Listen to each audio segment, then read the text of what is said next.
Jesus evidently claims to be God in the New Testament, and this shall be proven in under 2 minutes using the Gospel of Mark, which New Testament scholars consider to be the earliest written Gospel.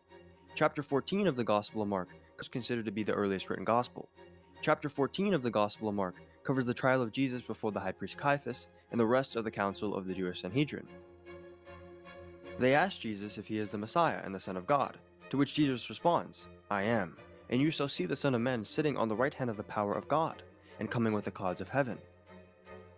The Jews, in response to this, proclaimed that Jesus had committed blasphemy, and therefore they sentenced him to death. But what blasphemy did he commit? For it was not blasphemy to claim to be the Messiah. For as Dr. Brett Petrie notes, in a first century Jewish context, it wasn't blasphemy to claim to be the Messiah, but it was blasphemy to claim to be God. So the question becomes, how is Jesus claiming to be God in this verse? When Jesus references the Son of Man, sitting at the right hand of God and coming with the clouds of heaven, this is in reference to the book of Daniel chapter 7, where the Messiah, who is called the Son of Man, shall have glory, a kingdom, and that all of the earth shall serve and worship him. He shall have an eternal and everlasting kingdom that will never be destroyed. Such language of total worship of the earth to the Son of Man is clearly only proper to God, as biblical scholars note. Nonetheless, this idea of the Son of Man as being God is clearly evident in Daniel and Mark's Gospel, for they both proclaim the Messiah as coming with the clouds of heaven, which is only an action proper to God as well in sacred scripture. Thus, with the reality and background of Jesus' words in his trial, we can clearly see why Jesus was condemned for blasphemy, for he evidently claimed to be God, and many biblical scholars on this matter clearly note this as a claim of divinity as well. Thank you for watching. Welcome to What Would You Say? Every week on this channel, we equip Christians to answer difficult questions about faith and culture. If you like What Would You Say, a free way to support us is by hitting that subscribe button. If you want to see more videos like this one, hit the like button. You're in a conversation and someone says, Jesus was a good teacher, but he wasn't God. What would you say? Many people instinctively like Jesus, but they're not ready to call him God. They want him to be another Moses, Confucius, or Buddha. They want him to be just another wise human teacher. Here's the problem. Jesus didn't leave that option open to us. He unambiguously and repeatedly claimed deity, and no one who lied in that way could ever be a good moral teacher.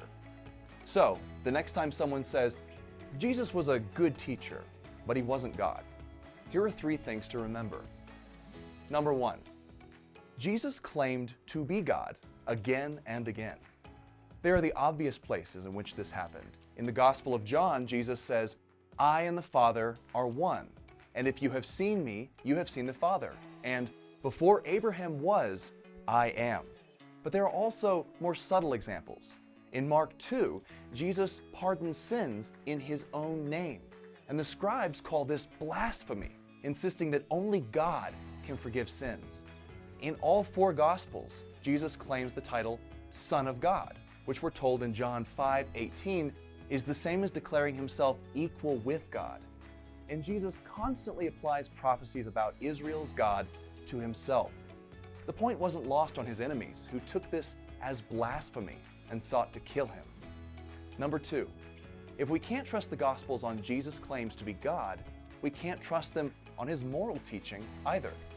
Many people who claim that Jesus was just a good human teacher have this idea of him as a meek and mild promoter of peace. I like this guy, they say. The problem is that the same Jesus who preached peace and forgiveness in the Sermon on the Mount predicted violent judgment, called people sons of the devil, described the way of salvation as narrow, and claimed again and again to be God. Thomas Jefferson famously clipped stuff like this out of the Gospels. But that's not an honest way to read the account. We can't cherry pick the Jesus we like. We have to accept or reject him as he actually is. Number 3, if Jesus wasn't God, he couldn't have said the things he said and still be considered a good teacher.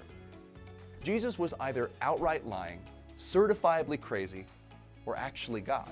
This is C.S. Lewis's famous trilemma from the book Mere Christianity.